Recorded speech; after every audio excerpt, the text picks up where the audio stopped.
안녕하세요. 자기 전 이야기 나이트북 스토리입니다. 잠들기 전 오늘 하루를 돌아보며 이야기 시작합니다. 오늘의 탈무드의 지혜. 참된 부자란 누구인가요? 어느 날 한 제자가 스승에게 물었습니다. 스승님, 참된 부자는 누구인가요? 돈이 많은 사람인가요? 땅이 넓은 사람인가요? 스승은 잠시 생각에 잠긴 뒤 조용히 말했습니다. 참된 부자는 가진 것에 만족하고 감사할 줄 아는 사람이란다. 제자는 이해가 되지 않는다는 듯 물었습니다. 하지만 가난한 사람도 감사하며 살 수 있지 않나요? 그렇다면 그도 부자인가요? 스승은 고개를 끄덕이며 대답했죠. 그래, 진정한 부는 마음속에 있는 거란다. 감사를 모르는 마음은 아무리 많은 것을 가져도 항상 부족해. 그러나 감사하는 마음은 작은 것 하나에도 큰 행복을 느끼게 하지. 그러고는 주변을 둘러보며 말했다. 태양은 모두에게 빛을 주지. 바람도 누구에게나 불어오고 자연은 돈을 받지 않고 우리를 감싸주지. 이처럼 중요한 것일수록 공짜이며 그 가치는 셀 수 없단다. 스승은 마지막으로 이렇게 말했습니다. 많은 것을 갖고 있어도 늘 불안하다면 그는 가난한 사람이고, 비록 적게 가지고 있어도 만족하며 웃을 수 있다면 그는 진정한 부자다. 지금 당신 곁에 있는 작은 것들, 그 안에서 감사와 행복을 찾는다면 당신 역시 참된 부자입니다. 오늘 하루 어떠셨나요? 기뻤던 순간도 지쳤던 시간도 모두 당신의 삶을 채워주는 한 페이지입니다. 오늘의 이야기가 작은 위로가 되었기를 바라며 내일은 오늘보다 조금 더 평온하길. 다음 이야기에서 또 만나요. 오늘의 탈무드의 지혜. 지혜로운 재판관. 옛날 어느 마을 두 사람이 큰 다툼 끝에 재판관을 찾아왔습니다.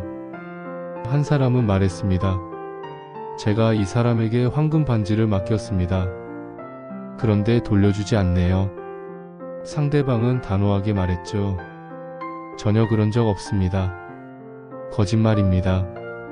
재판관은 조용히 두 사람을 바라보다 두 사람을 따로 불러 각각 질문을 던졌습니다.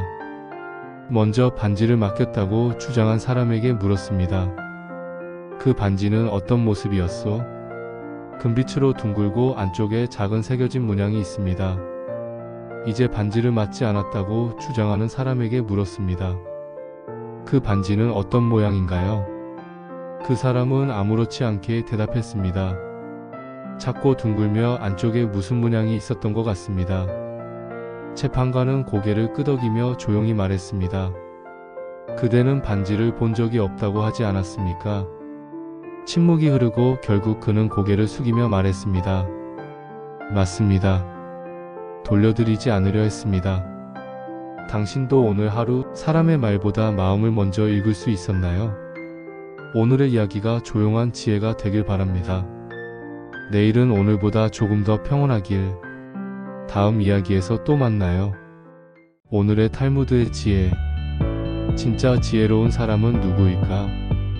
어느 날 제자가 스승에게 물었습니다. 스승님, 세상에서 가장 지혜로운 사람은 누구인가요? 스승은 미소 지으며 대답했습니다. 자신보다 나은 사람에게서 배우는 사람이지. 제자는 고개를 갸웃하며 물었습니다. 그렇다면 항상 똑똑한 사람에게서만 배워야 하나요? 스승은 고개를 저으며 말했습니다. 진짜 지혜로운 사람은 모든 사람에게서 배울 줄 아는 자란다. 심지어 아이의 말에서도, 평범한 이웃의 행동에서도, 자신을 싫어하는 사람에게서도 배울 수 있는 것이 있다. 제자는 또 물었습니다. 그러면 어리석은 사람은 어떤 사람인가요? 스승은 조용히 말했죠. 자신만 옳다고 믿는 사람, 배우지 않으려는 사람, 자신의 틀 안에서만 세상을 보려는 사람 말이다. 잠시 침묵이 흐르고 스승은 이렇게 덧붙였습니다. 지혜는 머리로만 얻는 것이 아니다. 겸손한 마음으로 세상을 바라보는 순간 그 마음 안에 지혜가 자란단다. 오늘 하루 당신은 누구에게서 무엇을 배웠나요? 진짜 지혜는 멀리 있는 것이 아니라 우리 주변 아주 작은 말과 행동 속에 숨어 있습니다. 오늘도 고생하셨습니다.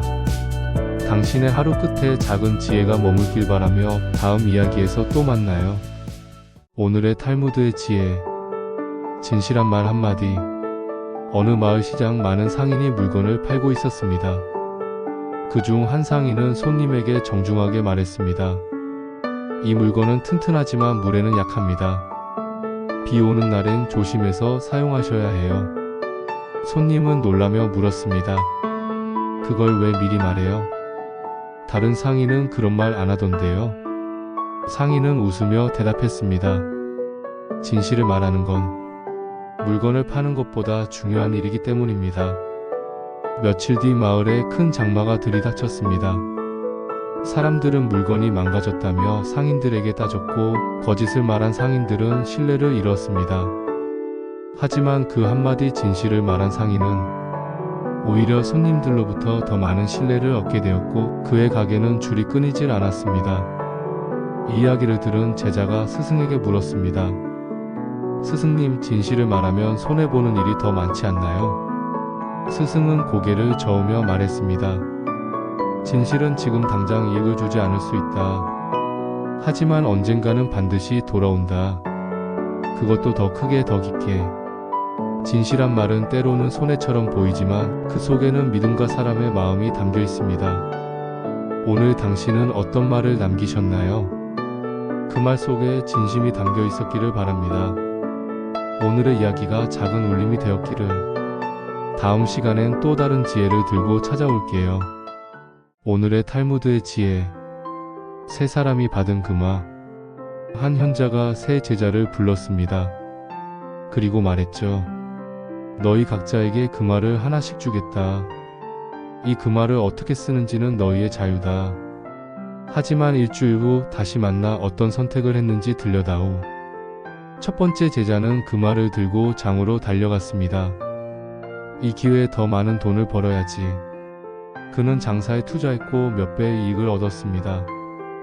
두 번째 제자는 그 금화를 꾹 쥔 채 집에 숨겨두었습니다. 혹시나 잃어버리면 안 되니까 그대로 보관해야지. 세 번째 제자는 시장에서 빵과 과일을 사들고 배고픈 사람들에게 나눠주었습니다. 작지만 누군가에겐 큰 도움이 될 수 있어. 일주일 후 다시 만난 자리. 현자는 미소 지으며 말했습니다. 첫째에게는 너는 이익을 보았지만 그것이 너의 전부가 아니길 바란다. 둘째에게는 너는 아무것도 잃지 않았지만 아무것도 배우지 못했구나.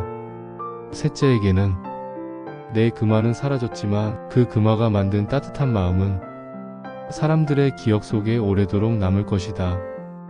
당신이라면 그 금화를 어떻게 쓰셨을까요? 때로는 작은 선택 하나가 누군가의 삶에 따뜻한 흔적을 남깁니다. 오늘의 이야기가 당신 마음에도 잔잔한 울림이 되었기를 바랍니다. 다음 이야기에서 또 만나요. 오늘의 탈무드의 지혜. 진짜 친구는 언제 알 수 있을까? 어느 날 제자가 스승에게 물었습니다. 스승님, 저는 친구가 많습니다. 그런데 누가 진짜 친구인지 잘 모르겠습니다. 스승은 말없이 제자에게 칼 한 자루와 밀랍 인형을 건넸습니다. 이걸 가지고 마을을 다녀오너라. 그리고 이 인형을 찌른 후 도움이 필요하다 말해보거라. 제자는 인형을 찌르고 놀란 표정으로 여러 친구들을 찾아갔습니다. 도와줘. 내가 큰일을 저질렀어. 그러자 어떤 친구는 놀라며 도망쳤고 어떤 친구는 모른 척하며 자리를 피했습니다. 심지어 일부는 뒷말을 하기 시작했습니다.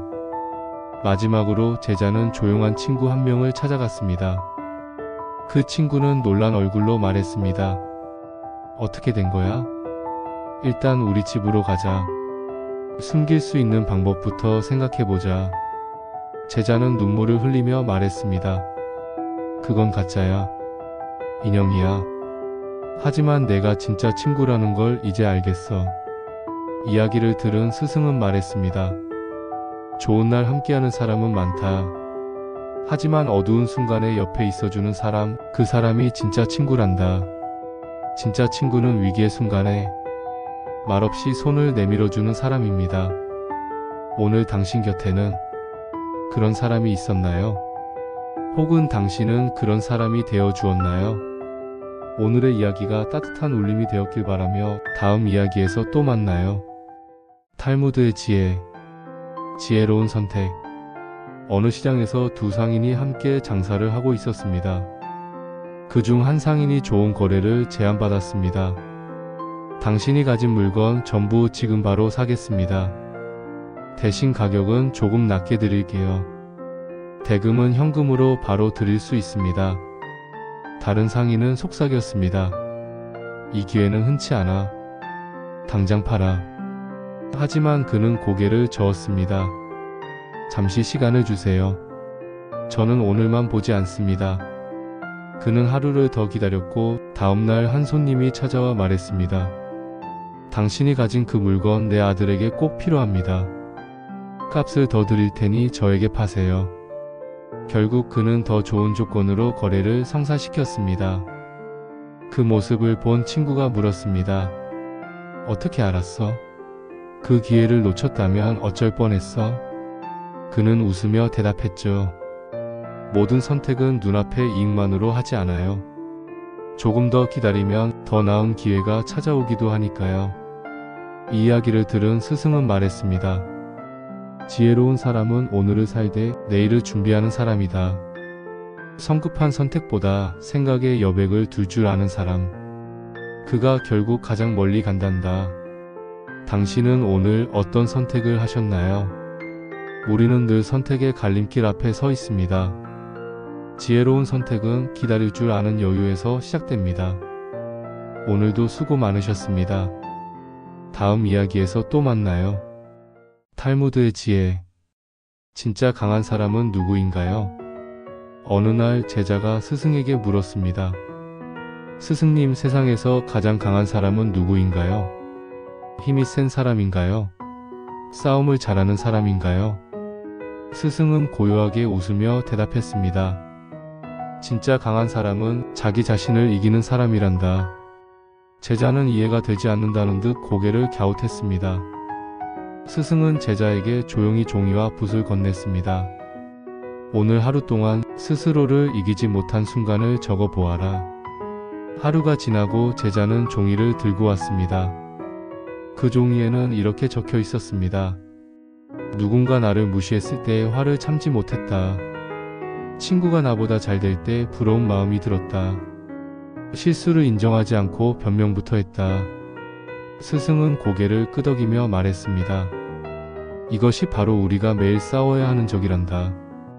남이 아니라 우리 안의 감정과 자존심. 진짜 강한 사람은 그 감정을 억누르고 선택할 줄 아는 사람이야. 오늘 당신은 감정보다 더 나은 선택을 하셨나요? 진짜 강함은 크게 소리치거나 힘을 과시하는 것이 아니라 조용히 자신을 다스리는 데서 시작됩니다. 오늘도 수고 많으셨습니다. 당신의 하루 끝에 지혜가 머물길 바랍니다. 다음 이야기에서 또 만나요. 탈무드의 지혜. 말의 무게. 어느 날 한 사람이 스승에게 찾아와 말했습니다. 스승님, 제가 실수로 친구에 대해 험담을 했습니다. 하지만 이제 와서 미안하다고 해도 소용이 없겠죠? 스승은 조용히 깃털 베개를 건네주며 말했습니다. 이걸 가지고 산 꼭대기로 올라가 깃털을 모두 날려보게. 그는 베개를 찢고 깃털을 바람에 흩날리게 했습니다. 내려오자 스승이 다시 말했죠. 이제 그 깃털을 다시 모두 주워오게. 그는 당황하며 말했습니다. 그건 불가능합니다. 이미 바람에 날아갔는걸요. 스승은 고개를 끄덕이며 말했습니다. 그래, 내가 뱉은 말도 그와 같단다. 한번 흩어진 말은 다시 담을 수 없지. 그러니 말하기 전 마음을 먼저 담아야 한단다. 그제야 그는 고개를 숙이며 조용히 말했습니다. 앞으로 말의 무게를 잊지 않겠습니다. 우리의 말 한마디는 누군가에게는 따뜻한 위로가 되고 또 누군가에겐 깊은 상처가 됩니다. 오늘 당신은 어떤 말을 남기셨나요? 오늘의 이야기가 당신의 말에 따뜻한 숨결을 더하길 바랍니다. 다음 이야기에서 또 만나요. 탈무드의 지혜. 가장 지혜로운 대답. 한마을의 현명한 스승이 3명의 제자를 불렀습니다. 그리고 질문했습니다. 길을 걷다 누군가 너를 모욕하면 어떻게 하겠느냐? 첫째 제자는 말했습니다. 그 자리에서 바로 대꾸하겠습니다. 나도 무시당할 수는 없으니까요. 둘째는 고개를 끄덕이며 말했습니다. 저는 그 자리를 피할 겁니다. 괜한 다툼은 만들지 않는 게 낫죠. 셋째 제자는 조용히 말했습니다. 저는 그 사람의 기분이 왜 그런지 생각해 보겠습니다. 그리고 제 말과 행동을 돌아보겠습니다. 그 사람이 틀렸더라도 내가 더 나은 사람이 되고 싶습니다. 스승은 미소 지으며 말했습니다. 첫째는 용기 있지만 분노에 휘둘렸고, 둘째는 지혜롭지만 도망쳤고, 셋째는 마음으로 대답했구나. 그리고 덧붙였습니다. 지혜로운 대답이란 남을 이기기 위한 말이 아니라 자신을 다스리는 선택이다. 말은 빠르지만 지혜는 천천히 찾아옵니다. 오늘 당신은 상대에게 말하기 전에 자신에게 먼저 대답했나요? 오늘도 수고 많으셨습니다. 당신의 하루 끝에 지혜가 머물길 바라며 다음 이야기에서 또 만나요. 재밌게 시청하셨다면 구독과 좋아요 부탁드립니다. 나이트북 스토리에 큰 힘이 됩니다.